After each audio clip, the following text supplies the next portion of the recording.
capítulo de número 22. Vamos ler a partir do versículo de número 54. Então, prendendo-o, o levaram e o introduziram na casa do sumo sacerdote. Pedro seguia de longe, e quando acenderam fogo no meio do pátio e juntos se assentaram, Pedro tomou lugar entre eles. Entre mentes, uma criada, vendo-o assentado perto do fogo, fitando-o, e disse: este também estava com ele. Mas Pedro negava, dizendo: mulher, não o conheço. Pouco depois, vendo o outro, disse: também tu és dos tais. Pedro, porém, protestava: homem, não sou. E tendo passado há cerca de 1 hora, outro afirmava, dizendo: também este verdadeiramente estava com ele, porque também é galileu. Mas Pedro insistia: homem, não compreendo o que dizes. E logo, estando ele ainda a falar, cantou o galo. Então, voltando-se o Senhor, fixou os olhos em Pedro, e Pedro se lembrou da palavra do Senhor, como lhe dissera: hoje 3 vezes me negarás antes de cantar o galo. Então Pedro, saindo dali, chorou amargamente. Põe a mão sobre a Bíblia e diga: Pai, essa é a tua palavra, fala ao meu coração e me ensina a tua palavra, em nome de Jesus. Pode sentar. O que leva uma pessoa a cair espiritualmente? Nós estávamos analisando a vida de Pedro, porque nós estamos vivendo um tempo em que as oportunidades de queda são várias. São muitas pessoas que não entenderam aquele versículo que diz: quem está de pé, cuide para que não caia. Pedro, irmãos, andou com Jesus. Pedro andou sobre as águas. Quem lembra disso? Pedro teve aquela pesca maravilhosa. O Senhor concedeu a ele 2 vezes isso. Por 2 vezes ele pescou peixes assim do nada. O Senhor deu a ele a bênção dele ver aquilo acontecer. Pedro viu a cura de cegos, de coxos, de mancos, de paralíticos. O Senhor esteve em sua casa. Então Pedro, ele era um homem que tinha tudo para ser um verdadeiro cristão, porque ele andou com Jesus, ele dormia ao lado de Jesus, ele comia com Jesus. Então não tinha como você olhar para Pedro e dizer: não, Pedro era um homem incrédulo, era um homem frio, era um cristão frio, era um cristão desviado, afastado. Não, gente, Pedro estava com o próprio Senhor Jesus, o Salvador. Mas veja, Pedro, ele em sua história, em sua trajetória, a gente observa algumas coisas que são importantes, porque a história de Pedro revela-nos como o Senhor, diga, como o Senhor, na sua fidelidade, adverte os que são seus. Quem crê que Deus hoje trouxe uma palavra de advertência para a sua vida, diga amém. E por que o Senhor faz isso? Para evitar que a gente caia, para evitar que a gente escorregue, para a gente não ser levado, pelo inferno. Então veja só, a primeira coisa que identificamos aqui no Evangelho de São Lucas, capítulo 22, é que Pedro estava cheio de autoconfiança. Veja aí no versículo de número 31 em diante. Olha, quando Jesus o avisou, quando Jesus o advertiu, veja a resposta de Pedro ao Senhor Jesus. Olha só: Simão, Simão, eis que Satanás vos reclamou para vos peneirar como trigo, disse Jesus para Pedro. E Jesus continuou dizendo: eu, porém, roguei por ti, para que a tua fé não desfaleça. Tu, pois, quando te converteres, fortalece os teus irmãos. Amém ou não amém? Ele, porém, respondeu ao Senhor.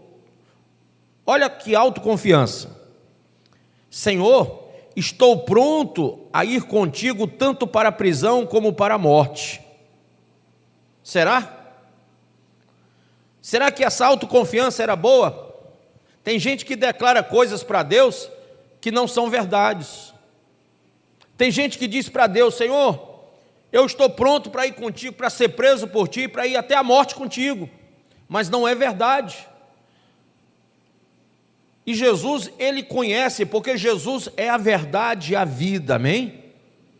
Jesus sabe o teu nível espiritual, Jesus sabe a tua situação espiritual, Jesus conhece o teu coração, o teu deitar, o teu levantar, Ele sabe o que você pensa, o que você sente. Imagine você que não há nada que você fale, pense ou faça que Ele não conheça. Então, quando Pedro, cheio de autoconfiança, falou: não, Senhor, eu estou pronto para ir à prisão contigo e para a morte também contigo. Olha o que Jesus respondeu no verso 34. Mas Jesus lhe disse: afirmo-te. Ele não está dizendo eu acho, porque Deus não é Deus de achar coisa nenhuma. Quem gosta de achar muito são as pessoas. Deus afirma, amém? E ele disse: afirmo-te, Pedro, que hoje 3 vezes negarás que me conheces antes que o galo cante. Que coisa, hein? Quantas vezes você disse algo para Deus da boca para fora? Quer ver uma coisa? Quando o crente diz: eu entrego minha vida a Jesus, o recebo como Senhor e Salvador, aí sai do culto e vai fazer bobagem. Isso foi da boca para fora. Quando a pessoa diz: olha, eu vou fazer um voto de fidelidade, de compromisso com a minha fé, com a palavra de Deus, vou buscar a presença do Espírito Santo, vou ser diferente, eu vou ser um crente realmente lavado e remido pelo sangue do Cordeiro, vou buscar santidade.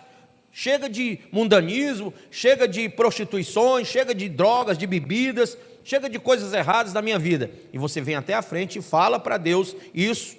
Só que o Senhor, a Bíblia diz lá em... abra aí, por favor, Jeremias 17, é bom que você marque. Jeremias 17. Abra aí comigo. Capítulo 17 de Jeremias, olha o que é que a Bíblia diz sobre isso. Quando você afirmar qualquer coisa para Deus, lembre disso aqui. Verso 5. Assim diz o Senhor: maldito o homem que confia no homem, faz da carne mortal o seu braço e aparta o seu coração do Senhor. Porque será como o arbusto solitário no deserto e não verá quando vier o bem. Antes, morará nos lugares secos do deserto, na terra salgada e inabitável. Bendito o homem que confia no Senhor e cuja esperança é o Senhor. Porque ele é como árvore plantada junto às águas, que estende as suas raízes para o ribeiro e não receia quando vem o calor, mas a sua folha fica verde, e no ano de sequidão não se perturba nem deixa de dar fruto. Enganoso é o coração mais do que todas as coisas, e desesperadamente corrupto, quem o conhecerá? Eu, o Senhor, olha só o que Jesus fez com Pedro. Eu, o Senhor, esquadrinho, olha que coisa. Esquadrinho o coração, eu provo os pensamentos. Então ele esquadrinha o nosso coração, como Jesus esquadrinhou o coração de Pedro. Ele prova os pensamentos, amém ou não amém? E diz: isto para dar a cada um segundo o seu proceder, segundo o fruto das suas ações. O que é que ele está dizendo aqui? Ele está dizendo que Deus conhece o homem, que Deus sabe até onde é que vai o evangelho que você diz que vive, que você declara para Ele. Deus sabe quando você tem vergonha de falar de Jesus para as pessoas. Deus conhece quando você não quer assumir uma posição perante a sociedade. E muitas vezes, quando Deus olha e Deus percebe isso, e Ele sabe disso, Ele conhece você plenamente, você talvez não conheça Deus, talvez não, com certeza você não conhece Deus, porque se você o conhecesse, você jamais o negaria. Nem se negaria a servi-lo, e a ser totalmente voltado para Ele. Mas como você não conhece Deus, você então imagina que dá para levar uma vida cristã meia boca. Dá para levar uma vida cristã empurrando com a barriga. Gente, O Senhor esquadrinha o coração, como ele esquadrinhou o coração de Pedro. Pedro estava dizendo: eu vou contigo até a morte. Vai não, Pedro, você não vai não. Não vai mesmo. Não, Senhor, eu estou pronto para ser preso. Vai não, querido, nem preso você vai. Porque você não tem coragem para isso. Você não tem peito para isso. Você não tem fé para isso. Você não está pronto para isso aí não. É tanto que o Senhor Jesus disse assim, ó. Volte lá para o texto. O Senhor Jesus olha para Pedro, até com misericórdia, né? Olha para Pedro e diz assim: Pedro, olha aí, versículo 32. Eu, porém, roguei por ti, para que a tua fé não desfaleça, amém? Tu, pois, quando te converteres, quando o quê? Te converteres. O que é que Jesus está dizendo? Pedro, como é que tu diz que vai até a morte, que é preso por mim, se tu nem é convertido? Sabe quem é que pode dizer isso para você? Aquele que esquadrinha o teu coração, aquele que é onisciente. Ele sabe se nós somos ou não somos o que dizemos ser. Quem entende isso? Então o Senhor disse, derrubou logo aquela conversa bonita, sabe, aquela conversa religiosa de Pedro, e disse: não adianta vir com esse blá blá blá não, porque eu sei que você vai me negar. Antes que o galo cante, você vai me negar 3 vezes. Agora eu pergunto a você, querido e amado irmão, quantas vezes você tem negado a Cristo, ao Evangelho, a palavra, ao Espírito, a fé, a comunhão? E você acha que isso, Deus não se importa? Você acha que isso já caiu na normalidade, quando não é normal que um cristão negue o cristianismo? Porque às vezes você não sabe, mas gente, negar o cristianismo é negar uma vida com Deus, é negar a sã doutrina, é se desvencilhar do propósito ético e moral da Bíblia, é você fazer-se como desconhecedor daquilo que você sabe que é a verdade, mas você não se incomodar em ser partícipe das aflições do Evangelho. Sabe, as pessoas dão aquela esquivada lá. Como é que era aquele filme que o cara faz assim, passa, como é que é o nome? Matrix. Tem muito crente Matrix, gente. Não tem? Quando o pastor diz assim: ei pessoal, vamos ganhar almas, o crente fala assim, ó, opa, passou. Gente, vamos orar mais. Oi, passou. Vamos fazer jejum. É esse daí principalmente, faz logo assim, ó. Porque crente gosta de comer e não quer abrir mão de uma alimentação para uma consagração. Então os crentes Matrix, quando a gente diz: gente, o culto é segunda, quarta, sexta, tem sábado, tem domingo, tem vigília, o crente faz só assim, ó, bem rápido, porque ele é igual super-homem. Ele acha que não atingiu porque ele se desviou. Mas o motivo maior dele estar atingido é porque ele está desviado. Quisera eu que aquela palavra, que aquele aviso, que aquela advertência pegasse bem de cheio no coração, porque a palavra ela é enviada como uma espada de 2 gumes para fazer o efeito de Deus na sua vida. Enquanto você se desviar da advertência, enquanto você se desviar do aviso de Deus, você também estará desviado. Desviado da fé, desviado do propósito, desviado do caminho, desviado do reino, desviado da obra, desviado da salvação. Quem está me entendendo? Amém. Então, veja, um segundo ponto que eu analiso a vida de Pedro, e talvez você deveria analisar a sua agora junto. Versículo 45 de Lucas 22. Leia comigo. Quando Jesus foi ao Getsemane, gente, ele orava, clamando ao Senhor: Pai, se possível, afasta de mim este cálice. Senhor, Vocês já conhecem a história. Enquanto o Senhor estava lá no Getsemane, que quer dizer lugar da prensa, sabe o que Pedro fazia? fazia igual muitos crentes, dormia. Como está lá em Mateus capítulo 25, que a noiva, as 10 noivas, as 10 virgens estavam adormecidas, porque o noivo havia demorado, e elas adormeceram. Gente, Pedro estava dormindo no verso 45, levantando-se da oração, Jesus, levantando-se da oração, foi ter com os discípulos, e os achou dormindo. Amém? Dormindo.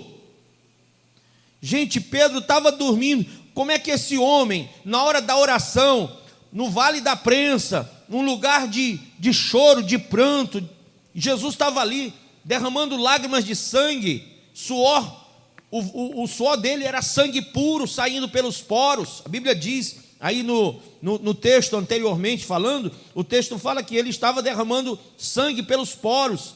Enquanto Jesus estava derramando sangue pelos poros, o homem estava dormindo, como quem diz, eu estou tão cansado, eu não consigo, sabe, lutar nessa guerra, eu não consigo participar dessa empreitada, dessa oração.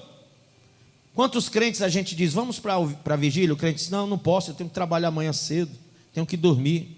Quem já ouviu isso de alguém? Eu tenho que dormir. Querido, você tem que dormir tanto quanto eu tenho que dormir, quanto todos os que vão têm que dormir, e digo mais, Pedro pensava igual você, por isso que ele dormiu. E aquele sono não foi legal para ele. Jesus o repreendeu e disse assim, olha, por que estás dormindo? Verso 46. Quem está ouvindo isso? Por que estás dormindo? Levantai-vos e orai, para que não entreis em quê? Tentação. Você pode dizer isso para o seu irmão? Ô irmão, por que você está dormindo? Se levante, vá orar, vá servir a Deus, vá buscar, vá praticar o evangelho da graça, vá servir o Senhor com fidelidade. Por que você está dormindo? Vá orar, vá buscar, para não cair em tentação. Depois não reclame, eu estou frio, eu estou assim, eu estou caído. Tá, você está caído, porque você não está fazendo o que tem que fazer. Amém? Por que uma pessoa cai? Tiago 4,4, se quiser anotar, anota. Sabe as causas da queda? Quando ela quer ser amiga ou amigo do mundo, aí ela cai na fé. Tiago 4,4 diz isso. Lucas 22 fala que a pessoa cai porque ela não testifica sobre o Senhor. Ela se cala, aí ela cai. Por que ela cai? Porque lá em Marcos 11 diz que cai porque não aprendeu a perdoar. Por que ela cai? Hebreus 10, 25 diz que cai porque é negligente, porque negligencia a comunhão, o partir do pão, o estar junto, o ser corpo de Cristo, o fazer parte da igreja. Tem gente que cai. Essa coisa do, não, eu vou para a igreja num ato religioso, uma vez por semana, porque eu tenho que cumprir bater minha tabela com Deus. Deus já me viu lá. Deus, tu está me vendo? Estou aqui, viu? Você cai, irmão. Você mudou de religião, mas não mudou de coração. Do jeito que você era da missa, você agora é do culto. E quando é que o evangelho vai fazer o sentido para que você seja mais do que apenas um frequentador do culto? Você seja um genuíno adorador, que o adora em espírito, em verdade. Amém? Amém? Por que uma pessoa cai? Mateus 7 diz, porque procura defeito nos outros, fica achando defeito em todo mundo, isso leva o mal para si mesmo, gente. E por que você cai? Amar o mundo reduz e te reconduz ao mundo. Esse amor pelo mundo. Por isso que nós somos chamados em Apocalipse 3,3 para o arrependimento e conversão. Em Apocalipse 2, 4 e 5 para voltar ao primeiro amor. Amém? Amém? Voltar ao primeiro amor e se arrepender e se converter. Então, Pedro dormiu. A terceira coisa é que Pedro reagiu de modo carnal. Aqui no verso 50, quando Jesus foi preso, sabe o que foi que ele fez, o Pedro? Pegou uma espada e cortou a orelha de um soldado. Provou que ele não tinha nada de convertido. Verso 50. Um deles feriu o servo do sumo sacerdote e cortou-lhe a orelha direita. O nome desse servo era Malco. Jesus foi lá, pegou a orelha, soprou, tirou a areiazinha e colocou de volta a orelhinha de volta no servo. Está certo? Malco foi restituído ali. Jesus pegou a orelhinha dele e botou de volta no lugar. E Jesus repreendeu a Pedro. A Bíblia diz no verso 51, mas Jesus acudiu dizendo, deixai, basta, e tocando-lhe a orelha, o curou. E Jesus repreendeu Pedro e disse, olha, os que vivem pela espada morrerão por ela. Amém? Pedro, você está errado, você é carnal. Olha, primeira coisa, você está cheio de autoconfiança. Segunda coisa, Pedro, você dorme demais quando você devia estar acordado. Terceira coisa, Pedro, você é carnal. Quarta coisa, Pedro, Lucas 22, 54 diz como é que Pedro seguia Jesus. Olha como é que uma pessoa, você não pode seguir Jesus de longe, você tem que seguir Jesus de perto, amém? O mais perto. Lembra daquela música? Mais perto quero estar, meu Deus, de ti. Mas Pedro não.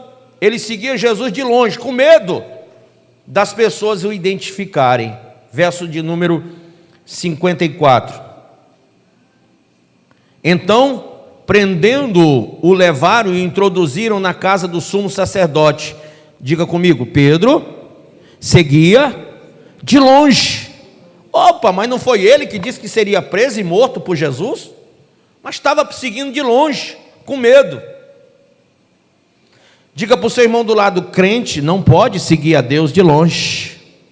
Você não pode ser distante da palavra, distante da igreja, distante da obra, distante do propósito de Deus na sua vida, não pode.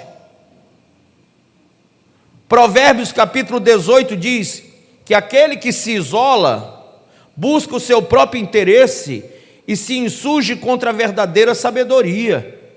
Então, tem muito crente que se isola no seu mundinho, no seu gueto, na sua comodidade, na sua zona de conforto, e não se coloca diante de Deus, não se prontifica, não se joga mesmo para servir ao Senhor.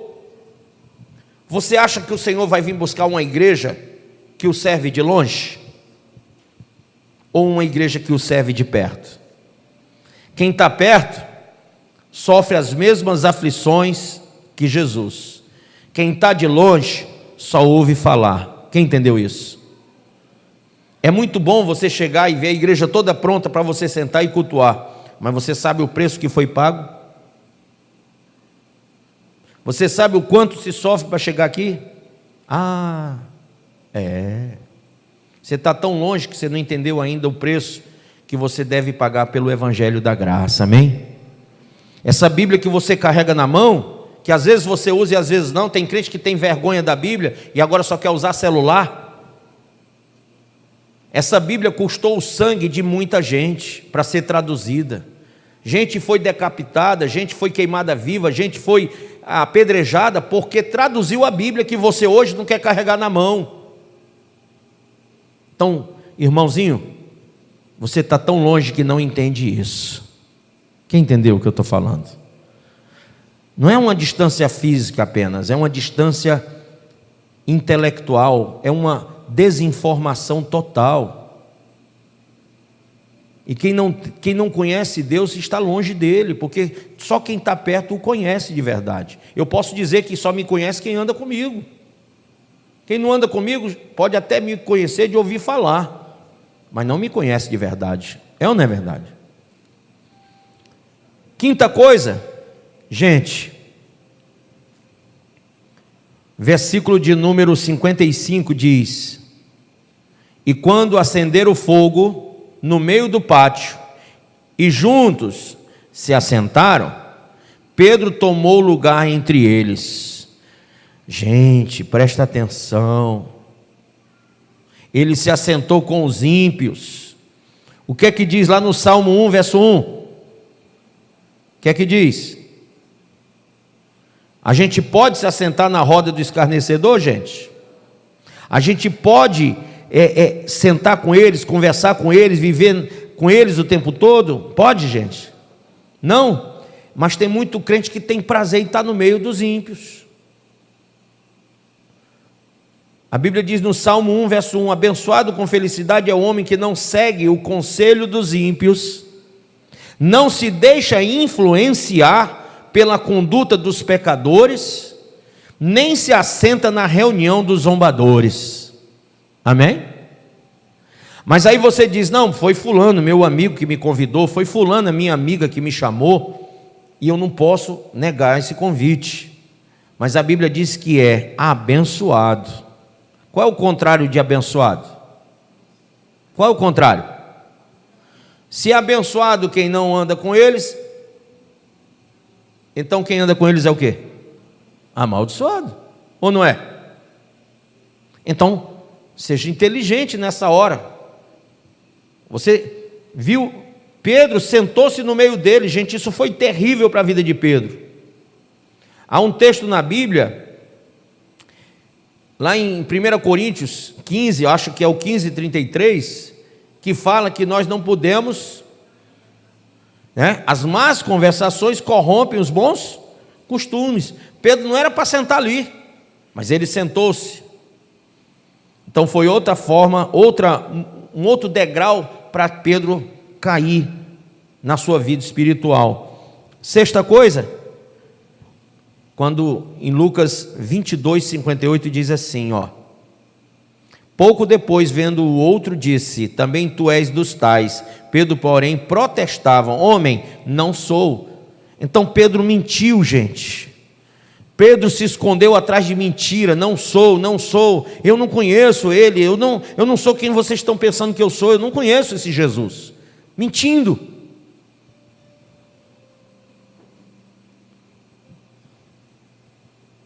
A Bíblia diz que Pedro praguejou e jurou que não era.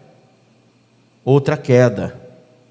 E mais uma, quando ele entendeu, quando foi que ele entendeu que ele estava caído.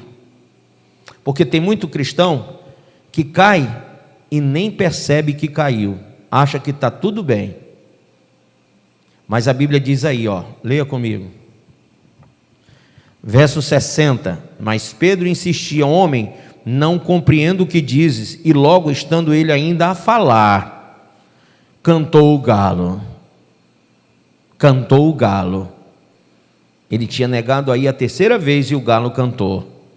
Então, voltando-se o Senhor, fixou os olhos em Pedro.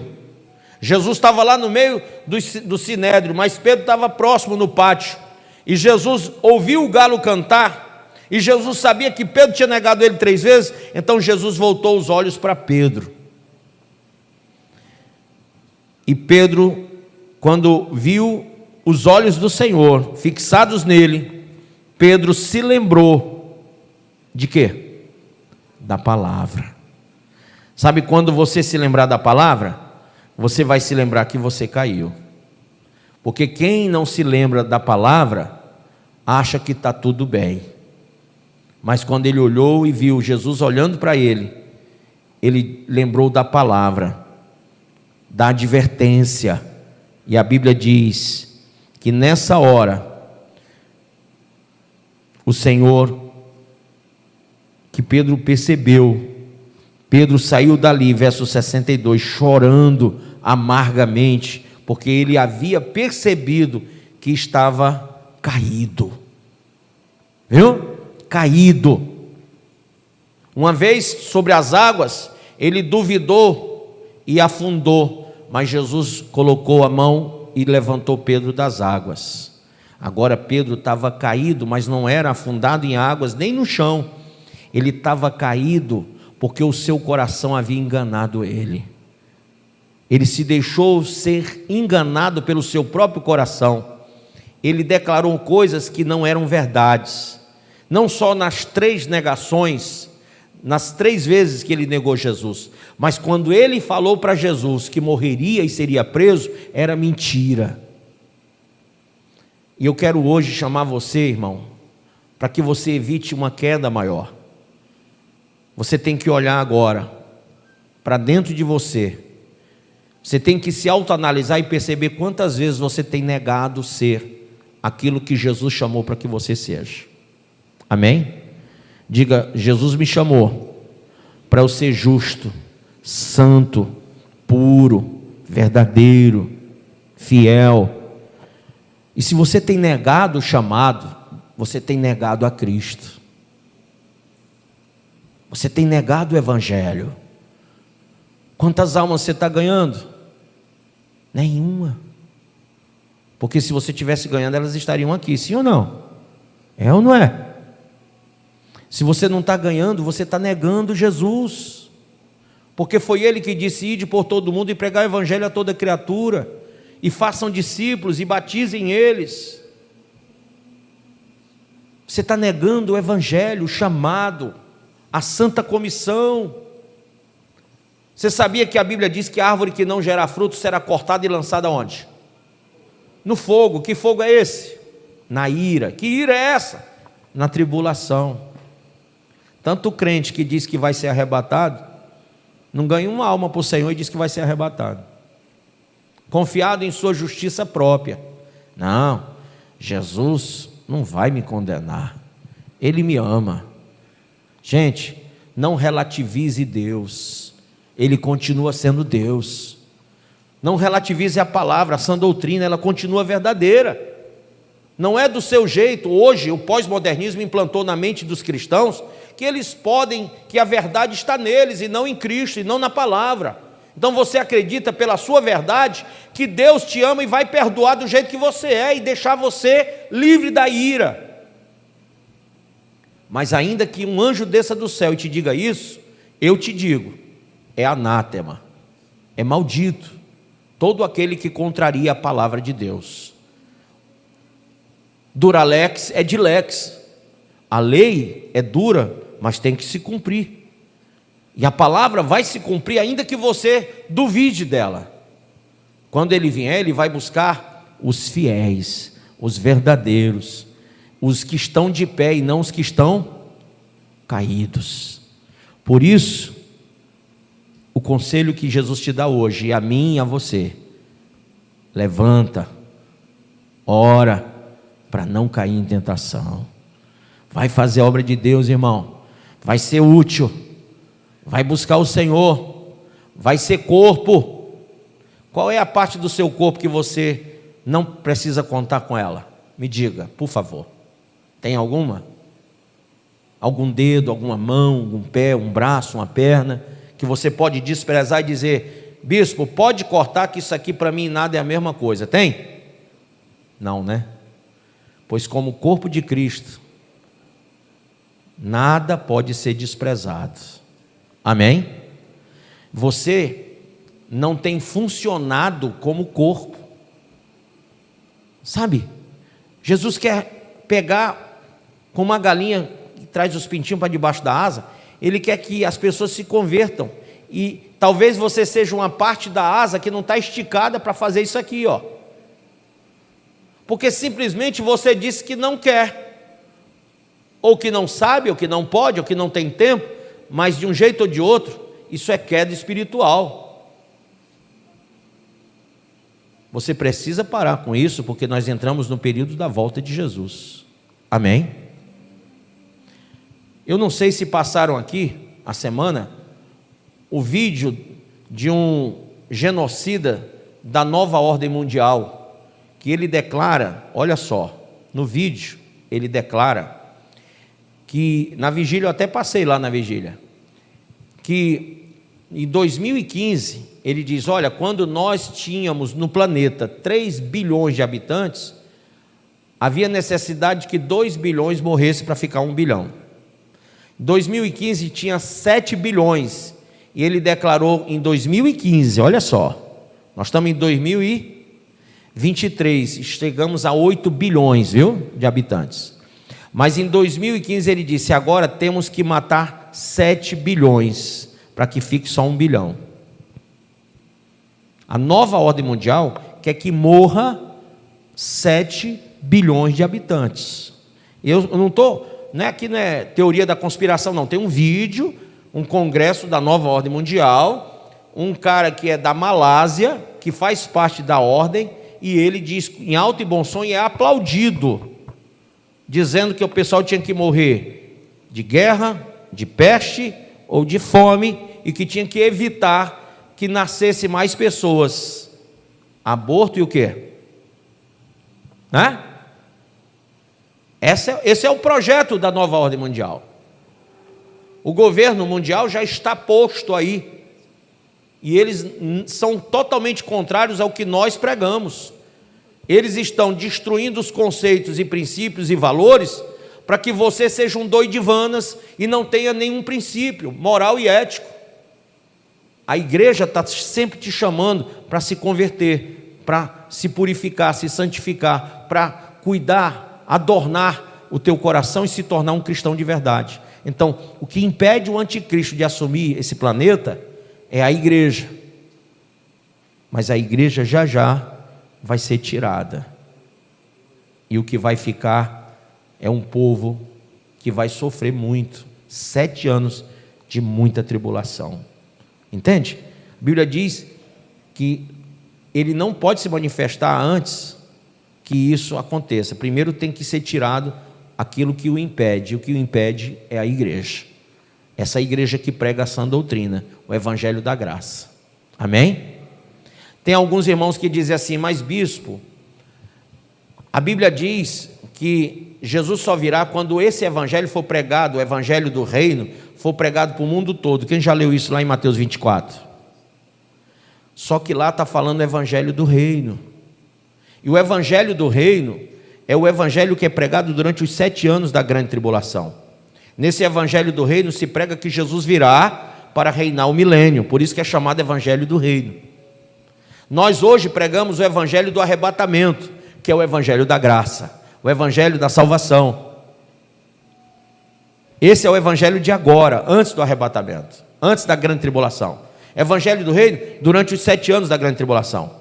Pós grande tribulação será pregado o evangelho eterno, onde durante 1000 anos se pregará o novo céu e a nova terra, a eternidade com Deus. Por isso é chamado evangelho eterno. E tem irmão, até pastor, gente. Eu fui dar aula para pastores agora esse final de semana. Tem pastores que quando eu disse, o que é que vocês acham, irmão? O evangelho do reino tem que ser pregado antes que Jesus venha? Quem concorda? Todo mundo levantou a mão. Levanta não, querido, está errado. Estou só jogando verde. Entendeu? E os pastores disseram, eu concordo, tem que ser pregado. Eu disse, irmão, vocês estão tudo errado, não tem.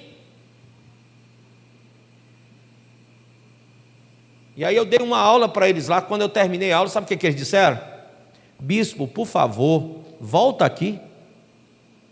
Nós vamos reunir mais 70 pastores para o senhor dar aula. Porque nós não sabemos de tudo isso. Nós não sabemos o que o senhor está ensinando. Essa aula foi um primor, foi um tesouro. A gente precisa passar isso para todos os pastores. Isso foi em Pacajus agora. Eu estava ontem lá. Então digo para vocês, irmãos, tem muita gente pregando o evangelho sem saber nada. Não conhece nada, está lá, pastor, gravatinha, paletó, igreja, púlpito, microfone, parede, mas não sabe. Entendeu? Não sabe. Aí tem nome de pastor, de evangelista, de apóstolo, de semideus. Não adianta, é só cargo. Quando vai falar, não conhece nada, vezes nada. Infelizmente está desorientando as pessoas. Vocês estão entendendo? Então nós temos que ensinar o verdadeiro evangelho às pessoas. O evangelho que vai levantar pessoas até o céu no arrebatamento. E Jesus precisa que você seja um instrumento dele para isso. Amém? Fique de pé, por favor.